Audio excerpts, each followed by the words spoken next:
Good morning, students. Test papers evaluate ಮಾಡಿದ್ದಾಗಿದೆ.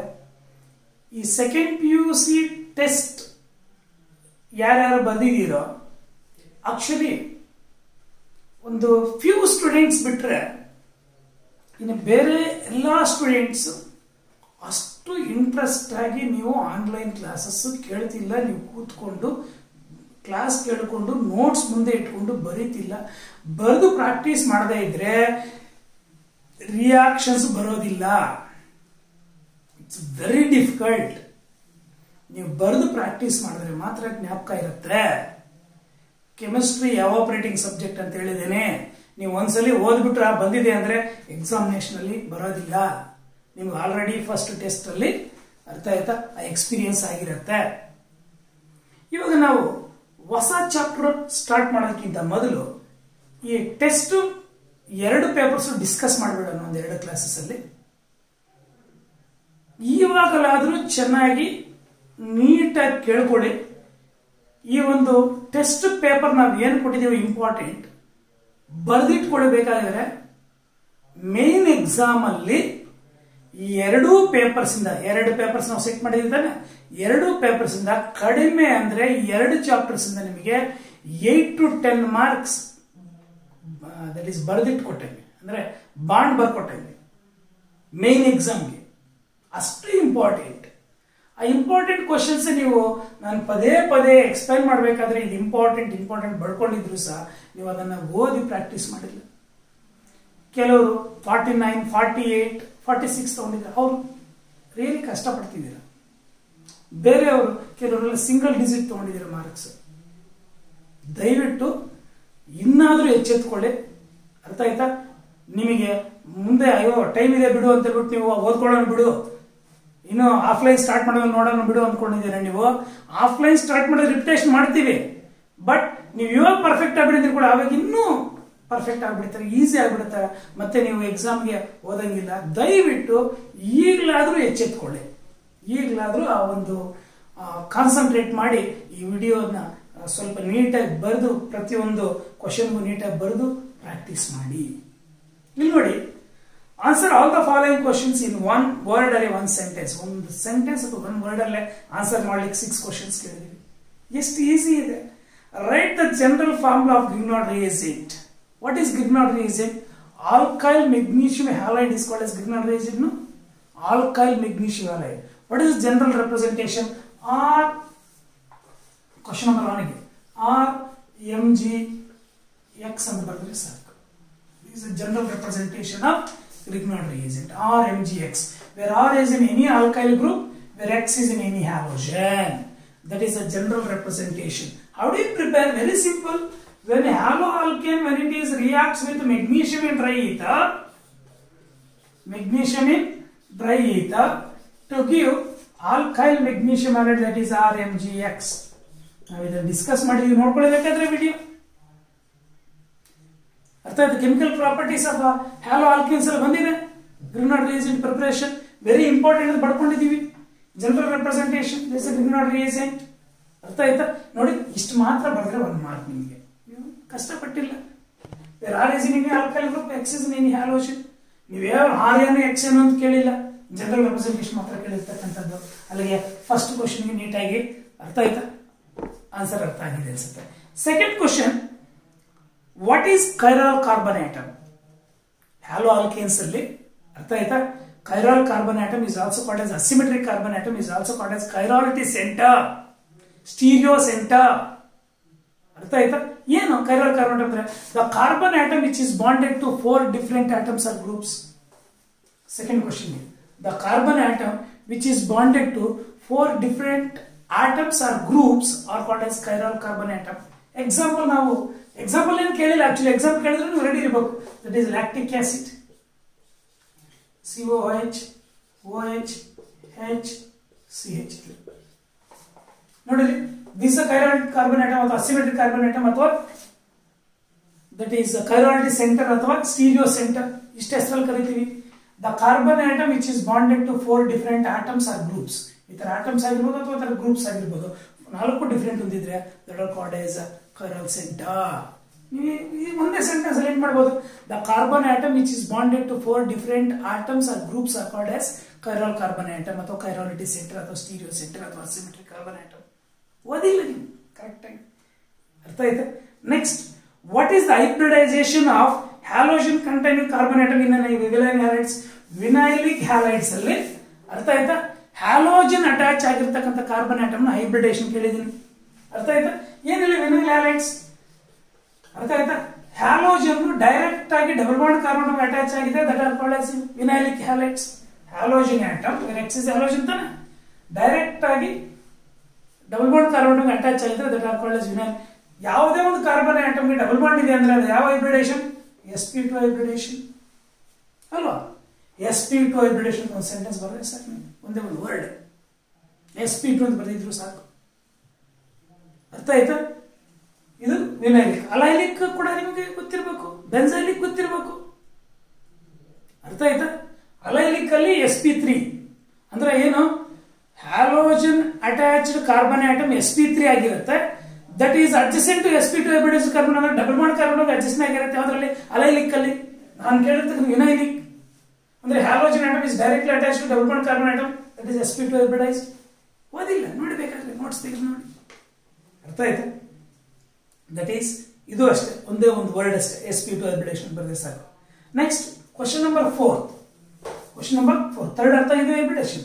Question number 4, that is name the flux used to remove iron impurity from molten copper matte. Molten copper ಮೆಟ್ಟೆಯಿಂದ iron ಇಂಪ್ಯೂರಿಟಿನ remove ಮಾಡಲಿಕ್ಕೆ ನಾವು ಯಾವ flux use ಮಾಡ್ತೀವಿ? That is SiO2 acts as flux. Iron impurity ಅರ್ಥ ಆಯ್ತು, FeO to form FeSiO3 ಅನ್ನೋ slag form ಆಯ್ತು. ಅರ್ಥ ಆಯ್ತಾ? ನೋಡಿ SiO2 ಸಿಲಿಕಾ ಅಂತ ಬರೆದ್ರೆ ಆಗುತ್ತೆ, SiO2 ಅಂತ ಬರೆದ್ರೆ ಆಗುತ್ತೆ. This is the flux use to remove iron impurity in the form of slag. ನೋಡಿ, ಕಾಪರ್ ಎಕ್ಸ್ಟ್ರಾಕ್ಷನ್ ಅಲ್ಲಿ ಡಿಸ್ಕಸ್ ಮಾಡಿದೀವಿ, ಓದಿಲ್ಲ ನೀವು? ಅರ್ಥ ಆಯ್ತಾ? That is 4th question. ಅರ್ಥ ಆಗಿದೆ. Next 5th one, give the composition of copper metal. ಅದು ಕೂಡ ನಾವು ಡಿಸ್ಕಸ್ ಮಾಡಿದ್ವಿ, ಇಂಪಾರ್ಟೆಂಟ್, ಸುಮಾರು ಸಲ ಕೇಳಿದ್ದೇನೆ ಅಂತ ಹೇಳಿದೀವಿ. ಅರ್ಥ ಆಯ್ತಾ? It's a composition of copper metal ಬಂದು cuprous sulphide and ferrous sulphide. ಅರ್ಥ ಆಯ್ತಾ? That is Cu2S and FeS. This composition, this mixer is called as copper metal. Discuss ಮಾಡಿದೀವಿ, ನೋಡಿ, ನೋಟ್ಸ್ ತೆಗೆದು ನೋಡಿ, ವಿಡಿಯೋ ತೆಗೆದು ಓಪನ್ ಮಾಡಿ ನೋಡಿ. ಅರ್ಥ ಆಯ್ತಾ? That is cuprous sulphide and ferrous sulphide mixer is called as copper metal. Next 6th one. ಅರ್ಥ ಆಯ್ತಾ? 6th ಒನ್ ನೋಡಿ ಇಲ್ಲಿ. What is the basic principle of chromatography? Chromatography technique ನಾವು ಯೂಸ್ ಮಾಡಿದೀವಿ, ದಟ್ ಈಸ್ ರಿಫೈನಿಂಗ್ ಅಲ್ಲಿ. Principle ಕೂಡ discuss ಮಾಡಿದೀವಿ. ಏನ್ ಪ್ರಿನ್ಸಿಪಲ್ ನೋಡಿ ಇಲ್ಲಿ, ಒಂದು ಮಿಕ್ಸರ್ ಅಲ್ಲಿ ಡಿಫರೆಂಟ್ ಕಾಂಪೋನೆಂಟ್ಸ್ ಇದ್ರೆ that different components is going to be adsorbed at different zones and adsorbent. ಅಡ್ಸಾರ್ಬೆಂಟ್ ಒಂದು ಕಾಲಮ್ ಅಲ್ಲಿ, ಅರ್ಥ ಆಯ್ತಾ? ಅಡ್ಸಾರ್ಬೆಂಟ್ ನ ಫಿಲ್ ಮಾಡಿಕೊಂಡು ನಾವು ಪೋರ್ ಮಾಡಿದ್ರೆ ಒಂದು ಮಿಕ್ಸರ್ ನ ಡಿಫರೆಂಟ್ ಜೋನ್ಸ್ ಅಲ್ಲಿ ಡಿಫರೆಂಟ್ ಕಾಂಪೋನೆಂಟ್ಸ್ ಅಡ್ಸಾರ್ಬ್ ಆಗುತ್ತೆ ತಾನೆ. That is the principle. Different components of a mixer can adsorbed on a adsorbent at different zones. That is the basic principle. ಓದಿಲ್ಲ, ನೋಡ್ಬೇಕಾದ್ರೆ ಕೊಟ್ಟಿದ್ದೀವಿ. ಪ್ರಿನ್ಸಿಪಲ್ ಸಪರೇಟ್ ಆಗಿ ಕೊಟ್ಟಿದ್ದೀವಿ, ಪ್ರೋಸೆಸ್ ಸಪರೇಟ್ ಆಗಿ ಕೊಟ್ಟಿದ್ದೀವಿ ನೋಡಿ. ಅರ್ಥ ಆಯ್ತಾ? ಡಿಫರೆಂಟ್ ಕಾಂಪೋನೆಂಟ್, ಒಂದು ಮಿಕ್ಸರ್ ಅಲ್ಲಿ ಇರ್ತಕ್ಕಂಥ ಡಿಫರೆಂಟ್ ಕಾಂಪೋನೆಂಟ್ಸ್. ಅರ್ಥ ಆಯ್ತಾ? ನಾವು ಅಡ್ಸಾರ್ಬೆಂಟ್ ಮೇಲೆ ಪೋರ್ ಮಾಡಿದರೆ ಅಡ್ಸಾರ್ಬೆಂಟ್ ಮೇಲೆ ಡಿಫರೆಂಟ್ ಜೋನ್ಸ್ ಅಲ್ಲಿ different components is going to be adsorb. ಒಂದು ಎಲ್ಯೂಯೆಂಟ್ ಯೂಸ್ ಮಾಡಿ ಒಂದು ಸಪರೇಟ್ ಮಾಡ್ಕೊಳ್ತೀವಲ್ವಾ, ಪ್ರೋಸೆಸ್ ಕೂಡ ಎಕ್ಸ್ಪ್ಲೇನ್ ಮಾಡಿದೀವಿ, ನೀವು ಓದಿಲ್ಲ ಅಷ್ಟೇ. ದಟ್ ಈಸ್ ವಾಟ್ ಇಸ್ ಒಂದೇ ಒಂದು ವರ್ಡ್ ಸೆಂಟೆನ್ಸ್ ಅಲ್ಲಿ ಏನ್ ಮಾಡಿ, different components of a mixer can adsorb at different zones on adsorbent. Adsorbent ಮೇಲೆ different zones ಅಲ್ಲಿ different components of mixture adsorb ಆಗುತ್ತೆ. That is a basic principle involved in the chromatographic technique. Next ಅಲ್ಲಿ 1 marks are. Next 2 marks questions ನೋಡಿ. Answer any 5 of the following. Each question carries 2 marks. ಅದರ 7th one ನೋಡಿ. What is Finkelstein reaction? ಪದೇ ಪದೇ ಬಡ್ಕೊಂಡಿದ್ದೀವಿ. ಫಿಂಕಲ್ಸ್ಟೀನ್ reaction, ಸ್ವಾರ್ಟ್ಸ್ reaction ಎರಡರಲ್ಲಿ ಒಂದು main exam ಇದ್ದೇ ಇರುತ್ತೆ ಅಂತ. ಅರ್ಥ ಆಯ್ತಾ? ಏನು ಫಿಂಕಲ್ಸ್ಟೀನ್ ರಿಯಾಕ್ಷನ್ ಅರ್ಥ ಆಯ್ತಾ? 7th ನೋಡಿ ಇಲ್ಲಿ ನೀವು ವರ್ಡಿಂಗ್ಸ್ ನಾನು ಬರೆದಿಲ್ಲ, ನೀವು ನೋಟ್ಸ್ ಮುಂದೆ ಇಟ್ಕೊಂಡು ನೋಡ್ಕೋಬಹುದು. ಅರ್ಥ ಆಯ್ತಾ? ರಿಯಾಕ್ಷನ್ ಬರೋದಾಗ ನಾನು ಎಕ್ಸ್ಪ್ಲನೇಷನ್ ಹೇಳಿರ್ತೀನಿ, ನೀವು ಒಂದ್ಸಲಿ ಬರೀರಲ್ಲಿ. ಏನಿಲ್ಲ, alkyl bromides or alkyl chlorides. General reaction ಏನ್ ಬೇಕಾಗಿಲ್ಲ, ಇದನ್ನ ಎಕ್ಸಾಂಪಲ್ ಅಂತ ಹೇಳಿದೀನಿ, ನೀವು ಎಕ್ಸಾಂಪಲ್ ಎಕ್ಸ್ಪ್ಲೇನ್ ಮಾಡಬಹುದು. ಬಟ್ ಜನರಲ್ ರಿಯಾಕ್ಷನ್ ಕೂಡ ಇನ್ನೊಂದ್ಸಲ ಎಕ್ಸ್ಪ್ಲೇನ್ ಮಾಡ್ತೀನಿ ನೋಡಿ. ಆಲ್ಕೈಲ್ ಕ್ಲೋರೈಡ್ಸ್ ಅಥವಾ ಆಲ್ಕೈಲ್ ಬ್ರೋಮೈಡ್ಸ್ ಎರಡರಲ್ಲಿ ಒಂದು ಯಾವ್ದಾದ್ರು ಯೂಸ್ ಮಾಡಿ. ಅರ್ಥ ಆಯ್ತಾ? ಇದನ್ನ sodium iodide in price of dry stone. ಕೆಲವರೆಲ್ಲ ಡ್ರೈ ಈ ತರ ಬರ್ದಿದೆ, ತಪ್ಪು. Dry stone. ಅರ್ಥ ಆಯ್ತಾ? ಇಲ್ಲಿ ಹ್ಯಾಲೋಜನ್ ಎಕ್ಸ್ಚೇಂಜ್ ಮಾತಾಡ್ತಾನೆ, ಇದು ಜಸ್ಟ್ ಹ್ಯಾಲೋಜನ್ ಎಕ್ಸ್ಚೇಂಜ್ ಆಗುತ್ತೆ ಅಷ್ಟೇ. It is to give RI alkyl iodide plus NaCl. Same ಇಲ್ಲೂ ಅಷ್ಟೇ, NaI RI ಪ್ಲಸ್ NaBr ಯಾವ್ದು ಒಂದು ಜನರಲ್ ರಿಯಾಕ್ಷನ್ ಬರೀರಿ. ಇಲ್ಲ ಒಂದು ಎಕ್ಸಾಂಪಲ್ ಕೇಳ್ತಾರೆ, no need to write that is general reaction. ನೀವು ಹಿಂಗೆ ಬರೀರಿ, when alkyl chloride like methyl chloride, when methyl chloride ಅಥವಾ ಈಥೈಲ್ ಕ್ಲೋರೈಡ್ ಯಾವ್ದಾದ್ರು ಎಕ್ಸಾಂಪಲ್ ತಗೊಳ್ಳಿ. ಈಥೈಲ್ ಕ್ಲೋರೈಡ್ ಅಥವಾ ಈಥೈಲ್ ಬ್ರೋಮೈಡ್ ತಗೊಳ್ಳಿ. When it is heated with sodium iodide in presence of dry stone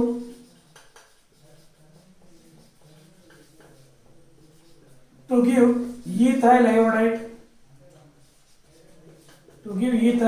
plus NaCl. ಅರ್ಥ ಆಯ್ತಾ? ನೋಡಿ, ಒಂದೇ ಒಂದು ಸೆಂಟೆನ್ಸ್ ಬರೀತಕ್ಕಂಥದ್ದು. ಇದನ್ನ ಎಕ್ಸಾಂಪಲ್ ತಾನು ಕೇಳಿರ್ತದೆ, ಇದೆಲ್ಲ ಏನ್ ಬೇಕಾಗಿಲ್ಲ. ಜನರಲ್ ರಿಯಾಕ್ಷನ್ಸ್ ಎಕ್ಸಾಂಪಲ್ ಕೇಳಿದ್ರೆ ಎಕ್ಸಾಂಪಲ್ ಒಂದು ಎಕ್ಸ್ಪ್ಲೇನ್ ಮಾಡಿ. When ethyl chloride or bromide, when it is heated with sodium iodide in presence of dry stone to give ethyl iodide, this reaction is called as Finkelstein reaction.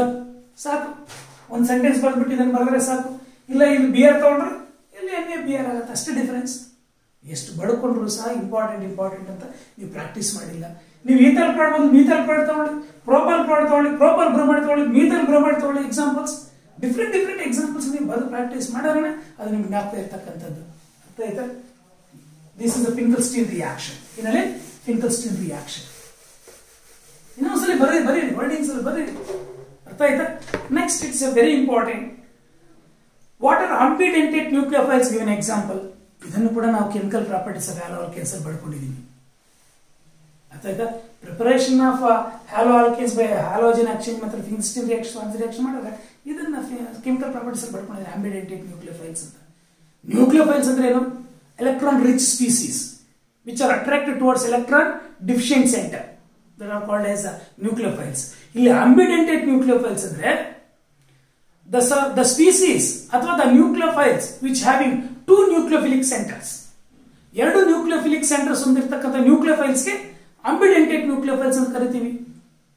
ಹಿಂಗೆ ಬರೀರಿ, the nucleophiles which containing two nucleophilic centers are called as ambidentate nucleophiles. Example, Cn minus cyanide. ಹಿಂಗೆ ಬರೀಬೇಕಾದ್ರೆ ಹಿಂಗೆ ಬರೀ cyanide. ಅರ್ಥ ಆಯ್ತಾ? Nitrite, ಇವೆಲ್ಲ ಅಂಬಿಡೆಂಟೇಟ್ nucleophiles, nitrites. ಅರ್ಥ ಆಯ್ತಾ? The cyanide is an ambidentate nucleophile because which consists of two nucleophilic centers. This also two nucleophilic centers. The nucleophiles which having two nucleophilic centers are called as ambidentate nucleophiles. Example, cyanides and nitrites. ಒಂದು ಕೊಟ್ಟರೆ sir ನಿಮಗೆ example, ಎರಡು ಮೂರು ಕೊಡಬೇಕಾಗಿಲ್ಲ. ಅರ್ಥ ಆಯ್ತಾ? You take ಇನ್ನೂ ಒಂದು ambidentate nucleophiles, NCS and SCN. ಇದು ambidentate nucleophile.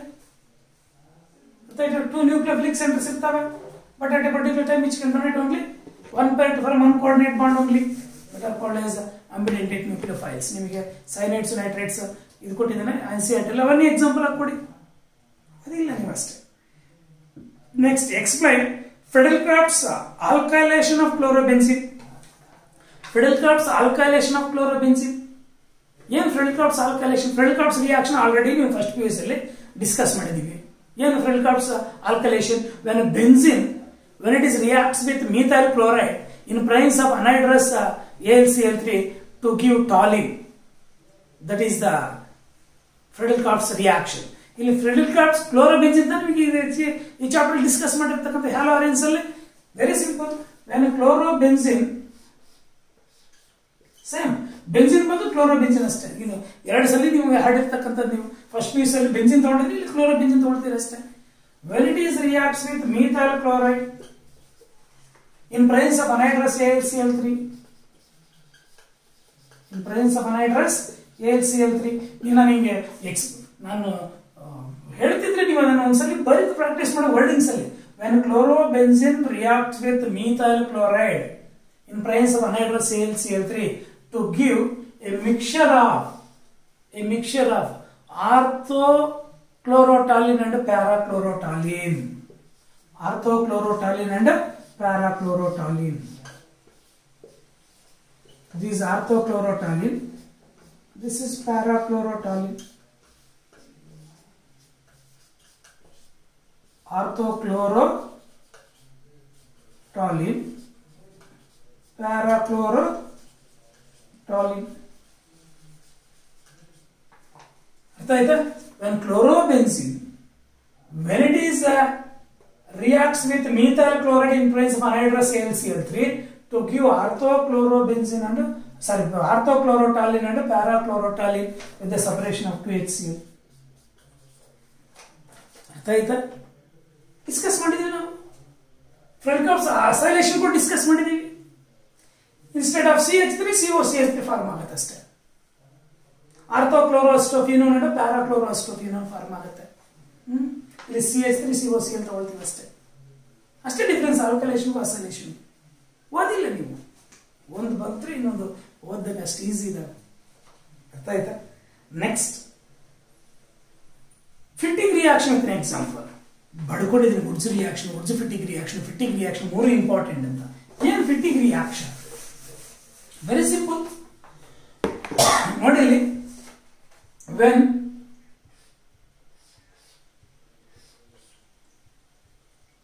That is hello ಅಂತ ಕ್ಲೋರೋಬೆಂಜಿನ್ ತಗೋ. ಅರ್ಥ ಆಯ್ತಾ? Halobenzene. When chlorobenzene when it is heated with the sodium and dryether, ಇದು ಒಂದು ಕ್ಲೋರೋಬೆಂಜಿನ್ ತಾನೆ. ಅರ್ಥ ಆಯ್ತಾ? ಇಲ್ಲ ಎರಡನ್ನ ಇಲ್ಲೇ ತಗೊಂಡ್ಬಿಟ್ಟು ಇಲ್ಲಿ 2 ಹಾಕೋಬೇಡ, 2 ಎಣ್ಣೆ ಹಾಕು ಸಾಕು. in presence of dry ether heat ಮಾಡಿದ್ರೆ to give diphenyl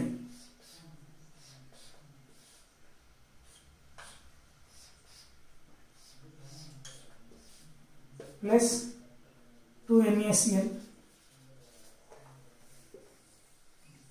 ಡೈಫಿನಲ್ ಫಾರ್ಮ್ ಆಯ್ತು ಅಥವಾ ಬೈಫಿನಲ್ ಅಂತ ಕರಿತೀವಿ. ಅರ್ಥ ಆಯ್ತಾ? ನಂಗೆ ಬರೀಬೇಕಂತ ಬಿಟ್ಟಿಲ್ಲ, ಬೇಕಾದ್ರೆ ಹಿಂಗ್ ತಗೊಂಡ್ಬಿಡಿ ನೀವು. ಅರ್ಥ ಆಯ್ತಾ? ಇದು ನೀವು ಮಲಗಿಸ್ಕೊಳ್ಕೊಂಡಿದ್ದೀವಿ ಅಷ್ಟೇ. ಎರಡನ್ನ ಇಲ್ಲೇ ತಗೊಂಡ್ಬಿಡು. 2 Na in presence of dry ether to give diphenyl ಅಥವಾ ಬೈಫಿನೈಲ್.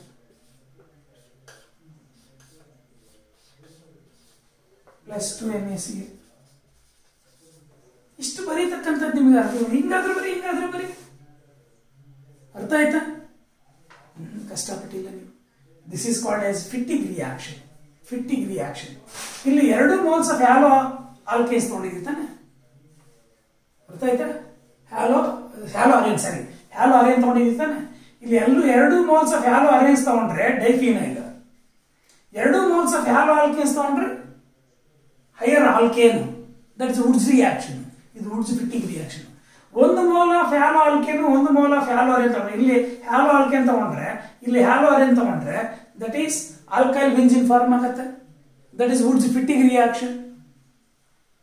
ಎಷ್ಟು ಹೇಳಿದ್ರು ಸಹ ನೀವು ಗೊತ್ತಿಲ್ಲ, ದಯವಿಟ್ಟು ಇನ್ನೊಂದ್ಸಲಿ ನೋಡಿಲ್ಲ. When 2 moles of haloarenes, when it is heated with sodium and dry ether to form diphenyl, this reaction is called as Fittig reaction. ಹಂಗಾದ್ರೂ ಬರೀ ಹಿಂಗಾದ್ರೂ ಬರೀ. ಅರ್ಥ ಆಯ್ತಾ? ಬಡ್ಕೊಂಡು ಎಷ್ಟು ಬಡ್ಕೊಂಡ್ರು ಸಹ ನೀವು ಪ್ರಾಕ್ಟೀಸ್ ಮಾಡ್ತಿಲ್ಲ ಅಷ್ಟೇ. ಎಷ್ಟು ಈಸಿ ಇದೆ ವರ್ಡಿಂಗ್ಸ್ ಅಲ್ಲಿ. ನೀವು ರಿಯಾಕ್ಷನ್ ಬರೆಯೋದು ಬಂತಂದ್ರೆ ನೀವೇ ಸೆಂಟೆನ್ಸ್ ಅಲ್ಲಿ ಒಂದ್ಸಲಿ ಬರೆದು ಪ್ರಾಕ್ಟೀಸ್ ಮಾಡೋದ್ರಿಂದ ಆಗ್ತಕ್ಕಂಥದ್ದು. ಅರ್ಥ ಆಯ್ತಾ? ಅಲ್ಲಿಗೆ 10th one ಫಿಟ್ಟಿಂಗ್ ರಿಯಾಕ್ಷನ್ ಆಯಿತು. Next water enantiomers give an example. Important ಬರ್ಕೊಂಡಿದ್ದೀನಿ. ಏನು ಎನಾನ್ಶಿಯಮರ್ಸ್ ಅಂದ್ರೆ a pair of molecules which are non superimposable mirror images to each other with each other are called as enantiomers. A pair of molecules which are non-superimposable mirror images with each other are called as enantiomers. ಅರ್ಥ ಆಯ್ತಾ? Example both D and L lactic acid ಕೊಟ್ಟಿದ್ದೀವಿ example. Both D and L lactic acid ಎರಡು. ಅರ್ಥ ಆಯ್ತಾ? ನೋಡಿ OH H CH3 COOH ಇದು D lactic acid. ಅರ್ಥ ಆಯ್ತಾ? Mirror image that is OH CH CH3 COOH. ಇದು ಎಲ್ಲ ಇದು D lactic acid L lactic acid. This mixture is called as enantiomers. ಅರ್ಥ ಆಯ್ತಾ? ಓದಿಲ್ಲ ನೀವು ಅಲ್ಲಿಗೆ enantiomers ವಿತ್ an example ಅರ್ಥ ಆಗಿದೆ ಅನ್ಸುತ್ತೆ. Next explain froth rotation method. Concentration process ತುಂಬಾ ಇಂಪಾರ್ಟೆಂಟ್ ಬರ್ಕೊಂಡಿದ್ದೀನಿ. ನೀವು ಓದ್ತಾ ಇಲ್ಲ ನೀವು ಏನು ಕಾನ್ಸಂಟ್ರೇಷನ್ ಪ್ರೋಸೆಸ್ ಅಲ್ಲಿ that is froth rotation method ಅಥವಾ ಆಯಿಲ್ ಫ್ಲೋಟೇಷನ್ ಮೆಥಡ್ ಅಂತ ಕರಿತೀವಿ. Froth rotation method is also called as oil flotation method ಅಂತ. ಅರ್ಥ ಆಯ್ತಾ? ಏನಿಲ್ಲ, very simple. This process, froth protection method, is used to concentrate the lighter ore particles such as sulfide ores. This method is used to concentrate sulfide ores. Percentage ಅರ್ಥ ಆಯ್ತಾ? Sulphide ಓರ್ಸ್ ನ concentrate ಮಾಡಲಿಕ್ಕೆ use ಮಾಡ್ತಕ್ಕಂಥ method froth rotation method. Process explain ಮಾಡಿ. Very simple. The sulfide ore is crushed and make it powdered. That powdered sulfide ore is mixed with pine oil ಅಥವಾ eucalyptus oil. ಅರ್ಥ ಆಯ್ತಾ? That mass is introduced into a tank containing water. ಅರ್ಥ ಆಯ್ತಾ? ಒಂದು tank ಅಲ್ಲಿ water ತಗೊಂಡು, ಅರ್ಥ ಆಯ್ತಾ, ಅದಕ್ಕೆ ಏನ್ ಮಾಡಿದೀವಿ ನಾವು, ಅರ್ಥ ಆಯ್ತಾ, ಅದಕ್ಕೆ ನಾವು ಇಂಟ್ರೊಡ್ಯೂಸ್ ಮಾಡಿದೀವಿ ಯಾವ್ದನ್ನ, ದಟ್ ಈಸ್ ಮಾಸ್ ನ. ಯಾವ ಮಾಸು?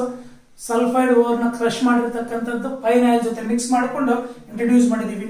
ಅದಕ್ಕೆ ಒಂದು ಬ್ಲಾಸ್ಟ್ ಆಫ್ ಏರ್ ನ ಬ್ಲೋ ಮಾಡೋಣ.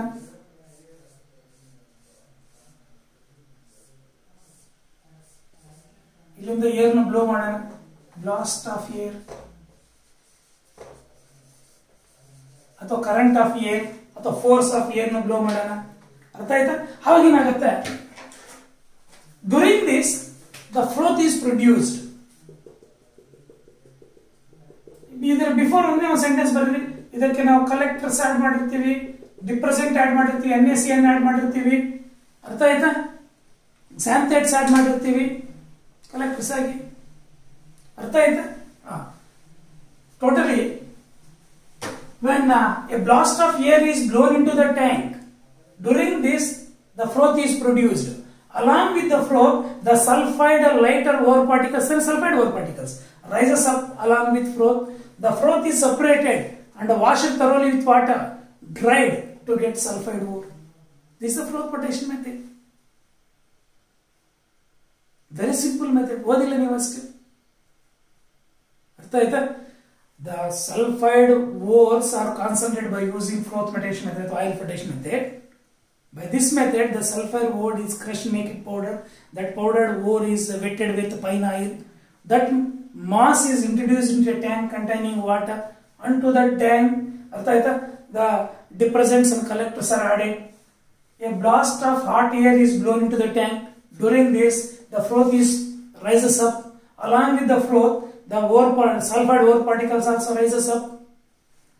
The froth is separated and washed thoroughly with water to get and dried to get sulfide ore particles. This is the froth protection method, is also called as oil protection method. Process explain ಮಾಡಬಹುದು. ಈ diagram ಬರ್ಬೋದು, ತುಂಬಾ simple. ಓದಿಲ್ಲ ನೀವು.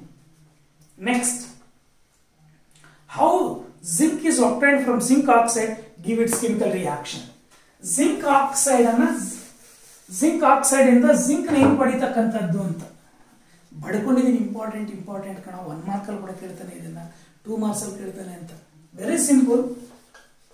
Zinc ಆಕ್ಸೈಡ್ಗೆ ನಾವು ಕೋಕ್ನ add ಮಾಡಿ 1673 kelvin 1673 kelvin ಅಲ್ಲಿ heat ಮಾಡಿದ್ರೆ ಅರ್ಥ ಆಯ್ತಾ, ಜಿಂಕ್ ಸ್ಪೆಲ್ಟರ್ ಸಿಗ್ಬಿಟ್ಟು ಕಾರ್ಬನ್ ಮಾನಾಕ್ಸೈಡ್ ಸಪರೇಟ್ ಆಗುತ್ತೆ. ಬಂತ ಜಿಂಕ್ 2 ಮಾರ್ಕ್ಸ್ ಅಲ್ಲಿ. When a zinc oxide is heated with a coke at this temperature 1673 Kelvin to form zinc ಅಂತ ಬರೆದ್ಬಿಟ್ಟು ಈ ರಿಯಾಕ್ಷನ್ ಬರೆದ್ರೆ 2 ಮಾರ್ಕ್ಸ್. ಕಷ್ಟಪಟ್ಟಿಲ್ಲ. ಎಷ್ಟು ಈಸಿ ಇರ್ತಕ್ಕಂಥದ್ದು ನೀವು ಬರೆದಿಲ್ಲ ಅಂದ್ರೆ ನೀವು ಎಷ್ಟು ಕಷ್ಟಪಡ್ತಿದ್ದೀರಿ, ಏನು ಬರೀತಿದ್ದೀರಾ? ಕನಿಷ್ಠ ಪಕ್ಷ ಇವಾಗ ರಿಪಿಟೇಷನ್ ಆಗ್ತಿದೆ, ಇವಾಗಲಾದ್ರೂ ಪ್ರಾಕ್ಟೀಸ್ ಮಾಡಿ. ಈ ಪೇಪರ್ ಇಂದ ನಿಮಗೆ ಮೇನ್ ಎಕ್ಸಾಮ್ ಅಲ್ಲೇ ಕಡಿಮೆ ಅಂದ್ರೆ 8 to 10 ಮಾರ್ಕ್ಸ್ ಇರುತ್ತೆ. ಈ ಪೇಪರ್ ಪರ್ಫೆಕ್ಟ್ ಆಗಿದ್ರೆ ಅಂದ್ರೆ 8 to 10 ಮಾರ್ಕ್ಸ್ ಜೋಬಲ್ಲಿ ಇದ್ದಂಗೆ ನಿಮಗೆ. ಓದಿಲ್ಲ ನೀವು. ನೆಕ್ಸ್ಟ್ ಪಾರ್ಟ್ ಸಿ ಅಲ್ಲಿ, that is isolation of elements ಅಲ್ಲಿ 4 ಕ್ವಶನ್ಸ್ ಕೇಳಿದ್ದೀನಿ. 4ರಲ್ಲಿ ನೀವು ಬರೀತಕ್ಕಂಥದ್ದು ಓನ್ಲಿ 3 ಕ್ವಶನ್ಸ್. ಇದರಲ್ಲಿ ದಟ್ ಈಸ್ 7 ಕ್ವಶನ್ಸ್ ಕೇಳಿದ್ರೆ ನೀವು ಬರೀತಕ್ಕಂಥದ್ದು 5. 7ಗೂ ಆನ್ಸರ್ ಹೇಳಿದ್ದೀನಿ ಇವಾಗ. ಇದು 4ಕ್ಕೂ ಆನ್ಸರ್ ಇವಾಗ ಡಿಫೈನ್ ಮಾಡೋಣ, ಡಿಸ್ಕಸ್ ಮಾಡೋಣ. 4 ನೀವು ಬರೀತಾರೆ 3 ತಾನೆ, ಕಷ್ಟಪಟ್ಟಿಲ್ಲ. ಏನು 14 question, explain leaching of aluminium from bauxite. ನಿಮ್ಗೆ ಈ ಚಾಪ್ಟರ್ ಮಾಡ್ಬೇಕು ಹೇಳಿದ್ದೀನಿ. 3 ಮಾರ್ಕ್ಸ್ ಕ್ವಶನ್ಸ್ ಇದರಲ್ಲಿ important, 3 4 important. Extraction of copper, extraction of iron, extraction of aluminium, leaching process. ಈ 4ರಲ್ಲಿ ಕಡಿಮೆ ಅಂದ್ರೆ ಈ ಚಾಪ್ಟರ್ ನಿಮಗೆ 1 ಕ್ವಶನ್ ಕೇಳ್ತಾನೆ ಮೇನ್ ಎಕ್ಸಾಮ್ ಅಲ್ಲಿ, ಫಿಕ್ಸ್ಡ್ ಅದು. ಈ 4ರಲ್ಲಿ 1 ಕೇಳಿರ್ತಾನೆ 3 ಮಾರ್ಕ್ಸ್ ಅಲ್ಲಿ ಅಂತ. ನೀವು ಕಷ್ಟಪಡ್ತಿಲ್ಲ. ನಾನು 4ರಲ್ಲಿ 3 ಕೇಳಿದ್ದೀನಿ. ನೀವು 4 ಪರ್ಫೆಕ್ಟ್ ಆಗ್ಬಿಟ್ಟಿದ್ರೆ ಇದು ಇಷ್ಟೇ ಸಾಕು, ಬೇರೆ ಬಿಟ್ಟಿದ್ರು ಸಹ ಓದ್ತಿಲ್ಲ. ಏನು leaching of aluminium, that is bauxite. ನೋಡಿ, ಬಾಕ್ಸೈಟ್ ಅವರಿಂದ ಪ್ಯೂರ್ ಅಲ್ಯೂಮಿನಿಯಂ ಪಡಿತಕ್ಕಂಥದ್ದು ಹೆಂಗೆ ಲೀಚಿಂಗ್ ಮಾಡ್ತಕ್ಕಂಥದ್ದು, ಅರ್ಥ ಆಯ್ತಾ? Very simple. Al2O3 bauxite, it's involves 3 steps ತಾನೆ, ಅರ್ಥ ಆಯ್ತಾ? When bauxite ore is leached with the sodium hydroxide solution, reacts with the sodium hydroxide solution. When bauxite ore is heated with sodium hydroxide solution at a temperature of 473 to 523 Kelvin, at a pressure of 35 to 36 bar pressure. ಅರ್ಥ ಆಯ್ತಾ? ಈ temperature ಅಲ್ಲಿ, ಈ pressure ಅಲ್ಲಿ bauxite ಓರ್ನ sodium hydroxide solution ಜೊತೆ heat ಮಾಡಿದ್ರೆ to get sodium aluminate 2NaAlOH 4 times. ನೀವು 4 ಒಳಗಡೆ ಬರ್ದಿದ್ರೆ ಕೆಲವರು ನೋಡ್ಕೊಳ್ಳಿ, ತಪ್ಪಾಗತ್ತೆ. Sodium aluminate.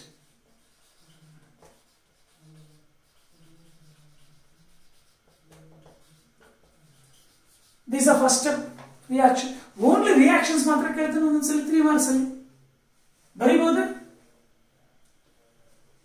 Sodium aluminate. Next ನೋಡಿ, ನೆಕ್ಸ್ಟ್ ಸೆಕೆಂಡ್ ಸ್ಟೆಪ್ಗೆ that product is the reactant.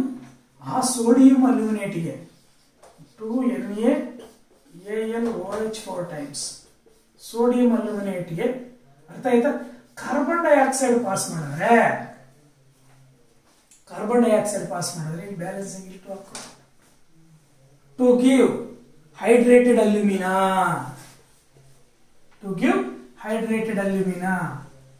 Al2O3 into 3H2O, hydrated alumina plus 2NaHCO3, sodium bicarbonate is a byproduct.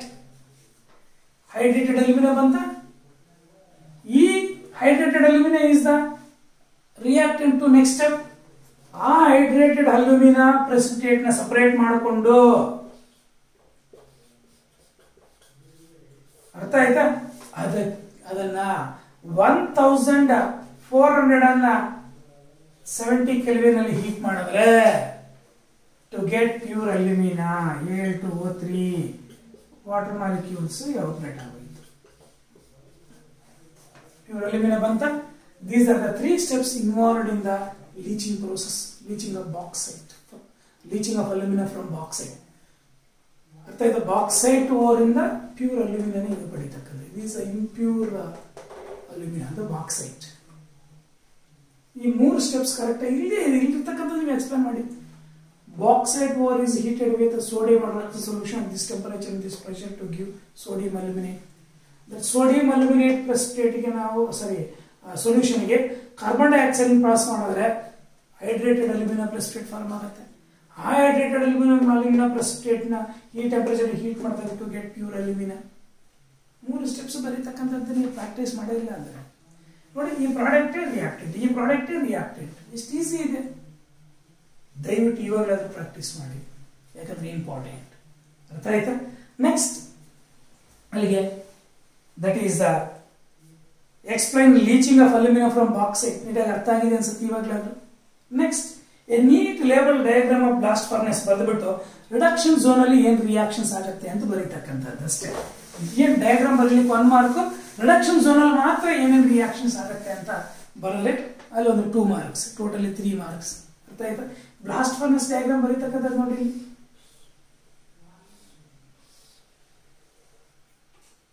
Very simple.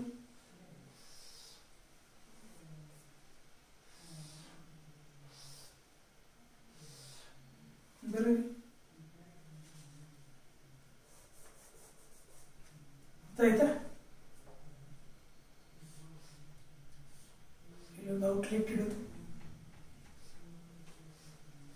Waste gases,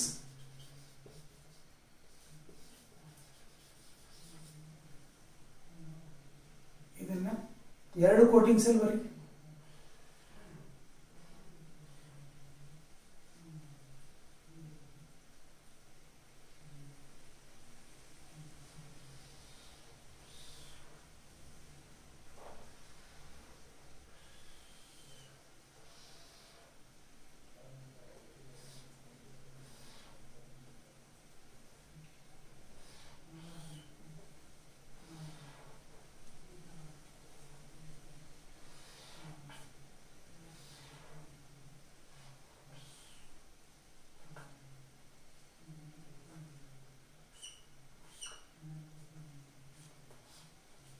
pig iron ಅಥವಾ caste iron, pig iron ಅಂತ ಬರೀ. ಅರ್ಥ ಆಯ್ತಾ?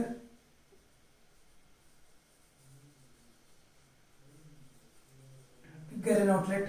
ಇನ್ನು ಸ್ವಲ್ಪ ಮೇಲ್ಗಡೆ ಸ್ಲ್ಯಾಗ್ ಔಟ್ಲೆಟ್ ಕೊಡು, ಹಾರ್ಟ್ ಆಫ್ ದ ಫರ್ನೆಸ್. ಈ ಸ್ಲ್ಯಾಗ್ ಇದು. ಅರ್ಥ ಆಯ್ತಾ? ಇಲ್ಲಿ 2 years ಬರೀ. ಅರ್ಥ ಆಯ್ತಾ? ಹಾಟ್ ಏರ್, ಈ 2 years ಮುಖಾಂತರ ಹಾಟ್ ಏರ್ ನ ಪಾಸ್ ಮಾಡ್ತಾ ಇದೀವಿ. ಅರ್ಥ ಆಯ್ತಾ? ಇಲ್ಲಿ ಕಪ್ ಅಂಡ್ ಕೋನ್ ಅರೇಂಜ್ಮೆಂಟ್ ಬರೀ.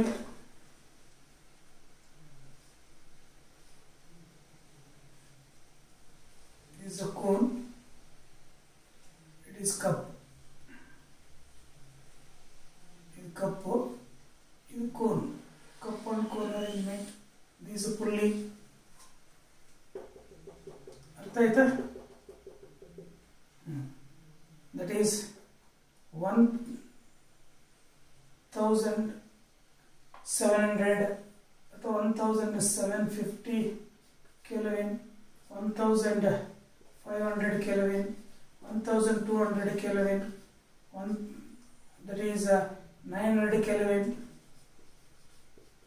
ಅರ್ಥ ಆಯ್ತಾ? ದಟ್ ಈಸ್ 400, 900 ಆಯ್ತಾ, 600 ಕೆಲ್ವಿನ್, 400 ಕೆಲ್ವಿನ್. ಇದನ್ನ ಸ್ವಲ್ಪ ಕೆಳಗಡೆ ಇಡಬೇಕಾದ್ರೆ ಔಟ್ಲೆಟ್, ವೇಸ್ಟ್ ಗ್ಯಾಸ್ ಔಟ್ಲೆಟ್.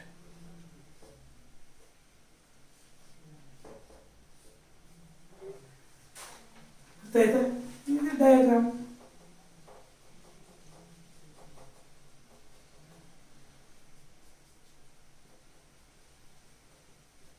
ಇಲ್ಲ ಇದನ್ನ ಡೈರೆಕ್ಟ್ ಇಲ್ಲಿವರೆಗೂ ಇಂಡೈರೆಕ್ಟ್ ಡೈರೆಕ್ಟ್ ಆಗಿ ಹಿಂಗೆ ಬರಿ. ನಿಮಗೆ NCERT ಟೆಕ್ಸ್ಟ್ ಬುಕ್ ಅಲ್ಲಿ ಇರ್ತಕ್ಕಂಥದ್ದು ಹಂಗೆ ಇದೆ. ಅರ್ಥ ಆಯ್ತಾ? ಎಲ್ಲ ಸೇಮ್ ಇದೆ. ಇದನ್ನ ಏನ್ ಮಾಡೋಣ, ಡೈರೆಕ್ಟ್ ಆಗಿ ಹಿಂಗೆ ಬರೀತಾರೆ. ಎಲ್ಲ ಒಂದೇ, ನೀವು ಪ್ರಾಕ್ಟೀಸ್ ಮಾಡಿಲ್ಲ ಅಷ್ಟೇ. ಅರ್ಥ ಆಯ್ತಾ? ಡೈರೆಕ್ಟ್ ಆಗಿ ನೋಡಿ, ಇಲ್ಲಿಂದ ಹಿಡಿದು ಡೈರೆಕ್ಟ್ ಆಗಿ ಹಿಂಗೆ.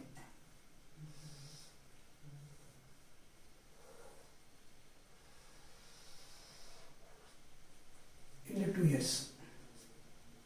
ಅರ್ಥ ಆಯ್ತಾ? ಇದನ್ನ ಅಷ್ಟೇ ಡೈರೆಕ್ಟ್ ಆಗಿ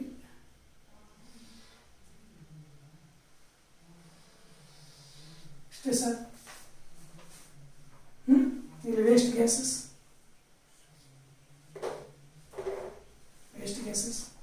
ಇವು ಹಾರ್ಟ್ ಇಯರ್ 2 years ಪಾಸ್ ಮಾಡ್ತಕ್ಕಂಥದ್ದು. ಇಷ್ಟು ಬರೀತಕ್ಕಂಥದ್ದು ನೀವು ಬರಲಿಲ್ಲ ಅಂದರೆ ಅರ್ಥ ಆಯ್ತಾ? ನೀವು ಎಷ್ಟು ಕಷ್ಟಪಡ್ತಿದ್ದೀರಾ. Is a blast furnace. ಅರ್ಥ ಆಯ್ತಾ? ಇಲ್ಲಿ ಐರನ್ ಔಟ್ಲೆಟ್ ಸ್ವಲ್ಪ ಕೆಳಗಡೆ ಇರಲಿ, ಸ್ಲ್ಯಾಗ್ ಔಟ್ಲೆಟ್ ಸ್ವಲ್ಪ ಮೇಲ್ಗಡೆ ಇರಲಿ. ಪ್ರಾಕ್ಟೀಸ್ ಮಾಡಿಲ್ಲ ಅಷ್ಟೇ. ಇದು ಡಯಾಗ್ರಾಮ್. ಅರ್ಥ ಆಯ್ತಾ? ನೀವು ಕೇಳಿರ್ತಕ್ಕಂಥದ್ದು ರಿಡಕ್ಷನ್ ಝೋನ್ ಅಲ್ಲಿ ಏನೇನು ರಿಯಾಕ್ಷನ್ಸ್ ಆಗುತ್ತೆ ಅಂತ. ಅರ್ಥ ಆಯ್ತಾ? ರಿಡಕ್ಷನ್ ಝೋನ್ ಯಾವ ಟೆಂಪರೇಚರ್ ಅಲ್ಲಿ? 500 kelvin to 800 kelvin.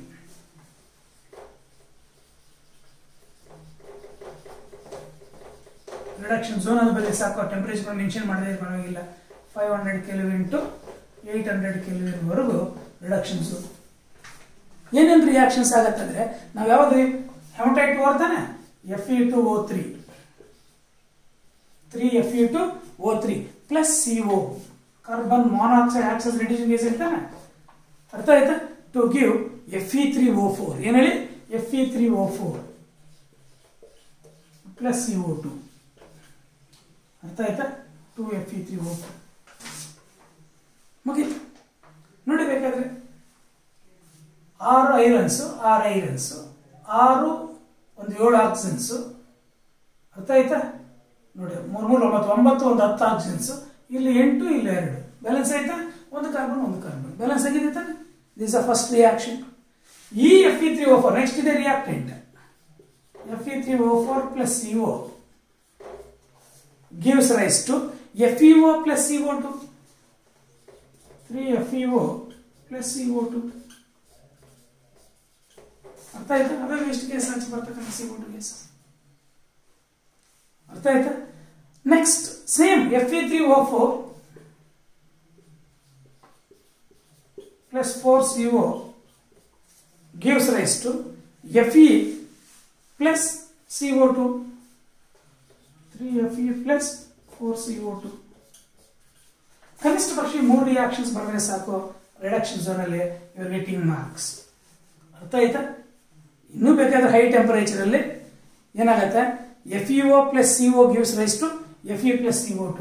FeO plus CO gives rise to Fe plus CO2. These are high temperature takes place ಆಗ್ತಕ್ಕಂಥದ್ದು. ಇದು ಬರದೇ ಇದ್ರೆ ಪರವಾಗಿಲ್ಲ, ಕನಿಷ್ಠ ಪಕ್ಷ 3 ರಿಯಾಕ್ಷನ್ಸ್ ಬರದೇ ಸಾಕು ರಿಡಕ್ಷನ್ ಝೋನ್ ಅಲ್ಲಿ. ಇದಕ್ಕೆ 2 ಮಾರ್ಕ್ಸ್, ಇದಕ್ಕೆ 1 ಮಾರ್ಕ್, 3 ಮಾರ್ಕ್ಸ್. ಎಲ್ಲಿ ಬರೆದಿಲ್ಲ ನೀವು? ನಾನು ಇನ್ನೂ ಎಕ್ಸ್ಪ್ಲೈನ್ ಮಾಡಬೇಕಾದ್ರೆ ರಿಡಕ್ಷನ್ ಝೋನ್ ಅಲ್ಲಿ ರಿಯಾಕ್ಷನ್ಸ್, ಕಂಬಷನ್ ಝೋನ್ ಅಲ್ಲಿ 2 ರಿಯಾಕ್ಷನ್ಸ್, ಒಂದು ಎಕ್ಸೋಥರ್ಮಿಕ್ ರಿಯಾಕ್ಷನ್, ಒಂದು ಎಂಡೋಥರ್ಮಿಕ್ ರಿಯಾಕ್ಷನ್. ಸ್ಲ್ಯಾಗ್ ಝೋನ್ ಅಲ್ಲಿ 2 ರಿಯಾಕ್ಷನ್ಸ್ ಎಕ್ಸ್ಪ್ಲೈನ್ ಮಾಡಿದ್ದೀನಿ. ನೀವು ಪ್ರಾಕ್ಟೀಸ್ ಮಾಡಿಲ್ಲ, ಪೂರ್ತಿ ಏನು ಓದಬೇಕಾಗಿಲ್ಲ. ನೀವು only diagram and different zones ಅಲ್ಲಿ ಏನೇನು ರಿಯಾಕ್ಷನ್ಸ್ ಬರುತ್ತಾ ಅಂತ ಹೇಳ್ಬಿಟ್ಟು ನೀಟಾಗಿ ಪ್ರಾಕ್ಟೀಸ್ ಮಾಡಿ. ಡಿಫರೆಂಟ್ ಝೋನ್ಸ್ ಅಲ್ಲಿ ಯಾವ ಟೆಂಪರೇಚರ್ ಅಂತ ಪ್ರಾಕ್ಟೀಸ್ ಮಾಡಿ ಅಂತ ಹೇಳಿದ್ವಿ. ಇಲ್ಲ, ಓದಿಲ್ಲ, ನೀವು ಕಷ್ಟಪಟ್ಟಿಲ್ಲ. Next question, it's very important. ಅರ್ಥ ಆಯ್ತಾ? Extraction of alumina by Hall-Héroult process. Extraction of alumina by Hall-Héroult process. ಅರ್ಥ ಆಯ್ತಾ? ಈ ಅಲ್ಯೂಮಿನಾನ ಎಕ್ಸ್ಟ್ರಾಕ್ಟ್ ಮಾಡ್ತಕ್ಕಂಥದ್ದು ಹೆಂಗೆ? Hall-Héroult process ಮುಖಾಂತರ. Very simple. ಪ್ಯೂರ್ ಅಲ್ಯೂಮಿನಾನ ನಾವು ಬಾಕ್ಸೈಟ್ ಓರಿಂದ ಹೆಂಗ್ ಪಡಿತಕ್ಕಂಥದ್ದು ಲೀಚಿಂಗ್ ಪ್ರೋಸೆಸ್ ಡಿಸ್ಕಸ್ ಮಾಡಿದೀವ. ಆ ಅಲ್ಯೂಮಿನಾನ Al2O3ನ ಎತ್ಕೊಂಡೋಗಿ molten cryolite Na3AlF6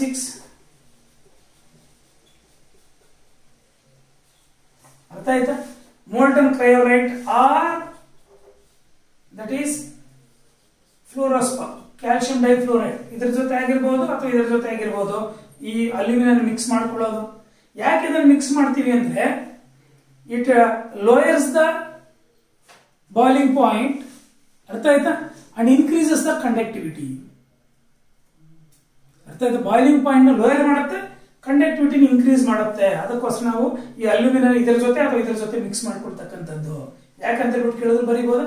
this mixture is introduced into a iron tank coated with carbon coke ಜೊತೆ ಕೋಟಿಂಗ್ ಮಾಡಿರ್ತಕ್ಕಂಥ ಒಂದು ಐರನ್ ಟ್ಯಾಂಕ್ ಅಲ್ಲಿ ತಗೊಳ್ತಕ್ಕಂಥದ್ದು. ಡಯಾಗ್ರಾಮ್ ನೋಡಿ, ಇದನ್ನ ಕೋಟಿಂಗ್ ಮಾಡಿರ್ತೀವಿ ಹಿಂಗೆ, ಕಾರ್ಬನ್ ಲೈನಿಂಗ್, ಕಾರ್ಬನ್ ಅಥವಾ ಕೋಕ್ ಅಂತ ಕರಿತೀವಿ, ಕಾರ್ಬನ್ ಲೈನಿಂಗ್ ಮಾಡಿರ್ತೀವಿ ಹಿಂಗೆ. ಅರ್ಥ ಆಯ್ತಾ? This acts as cathode. ಅರ್ಥ ಆಯ್ತಾ? ಇದರಲ್ಲಿ ಈ ಮಿಶ್ರಣ ತಗೊಂಡಿರ್ತೀವಿ.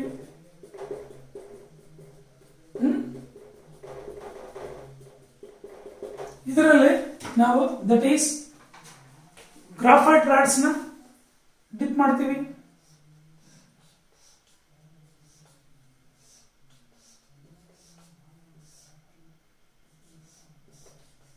ಏನಿವು graphite rods which acts as anode, which acts as anode. ಅರ್ಥ ಆಯ್ತಾ?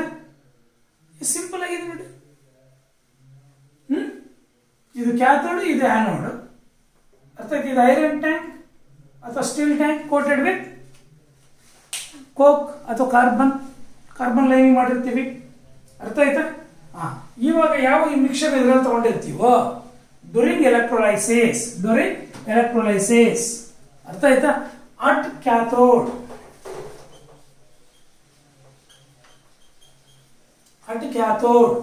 ಅರ್ಥ ಆಯ್ತಾ? ಈ ಮಿಕ್ಸರ್ ಏನಿರುತ್ತೆ, Al3+ ions ಇರುತ್ತೆ. That Al3+ ions in the melt. ಅರ್ಥ ಆಯ್ತಾ? ಇದು ಮೆಲ್ಟ್ ಅಲ್ಲಿ ಇರುತ್ತೆ. 3 electrons ನ ಪಡ್ಕೊಂಡ್ಬಿಟ್ಟು ಟು ಗಿವ್ ಅಲ್ಯೂಮಿನಿಯಂ. ಅರ್ಥ ಆಯ್ತಾ? ಇಲ್ಲೊಂದು ಔಟ್ಲೆಟ್ ಇಡು, ಮೋಲ್ಟನ್ ಅಲ್ಯೂಮಿನಿಯಂ ಪಡಿತಕ್ಕಂಥದ್ದು. ಅರ್ಥ ಆಯ್ತಾ? ಅಟ್ ಕ್ಯಾಥೋಡ್ ಅಲ್ಯೂಮಿನಿಯಂ ಫಾರ್ಮ್ ಆಯ್ತಾ? Next at anode during electrolysis, at anode. ಅರ್ಥ ಆಯ್ತಾ? ಇದೇನಿದು ಕೋಕ್ ತಾನೆ. ದಟ್ ಈಸ್ 2- ions ಜೊತೆ ಕಾರ್ಬನ್ ಮಾನಾಕ್ಸೈಡ್ 2 electrons ಆಗುತ್ತೆ. ಇದೇ ಕೋಕು 2O2- ಜೊತೆ CO2 ಫಾರ್ಮ್ ಆಗಿ 4 electrons. This is the reaction takes place at anode. What is the overall reaction? Coke ನಾವು ಯೂಸ್ ಮಾಡತಕ್ಕಂಥದ್ದು. That is aluminum plus coke. ಅರ್ಥ ಆಯ್ತಾ? ಇಲ್ಲೊಂದು ಕೆಲಸ ಮಾಡೋಣ, Al2O3 ತಾನೆ plus coke to give aluminum plus CO2. ಅರ್ಥ ಆಯ್ತಾ? overall reaction. Balance it, make it here 2, make it here 4.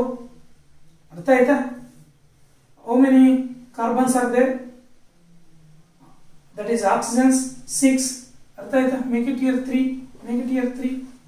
This is the overall reaction. ಗೊತ್ತಾಯ್ತು, ಆನೋಡಿಕ್ ರಿಯಾಕ್ಷನ್ ಗೊತ್ತಾಯ್ತು, ಕ್ಯಾಥೋಡಿಕ್ ರಿಯಾಕ್ಷನ್ ಗೊತ್ತಾಯ್ತು, ಡಯಾಗ್ರಾಮ್. ಅರ್ಥ ಆಯ್ತಾ? ಒಂದು 2 ಸೆಂಟೆನ್ಸ್ ಎಕ್ಸ್ಪ್ಲೇನ್ ಮಾಡ್ತಕ್ಕಂಥ 3 marks ಅಲ್ಲಿ ಇಷ್ಟು ಬರೀದೇ ಇರತಕ್ಕಂಥದ್ದು. ನೀವು ವೇಸ್ಟ್ ನನ್ನ ಪ್ರಕಾರ ನೀವು ಪ್ರಾಕ್ಟೀಸ್ ಮಾಡಿಲ್ಲ ಅಂತ ಗೊತ್ತಾಗುತ್ತೆ. ಅರ್ಥ ಆಯ್ತಾ? It is very very very important. ಅರ್ಥ ಆಯ್ತಾ?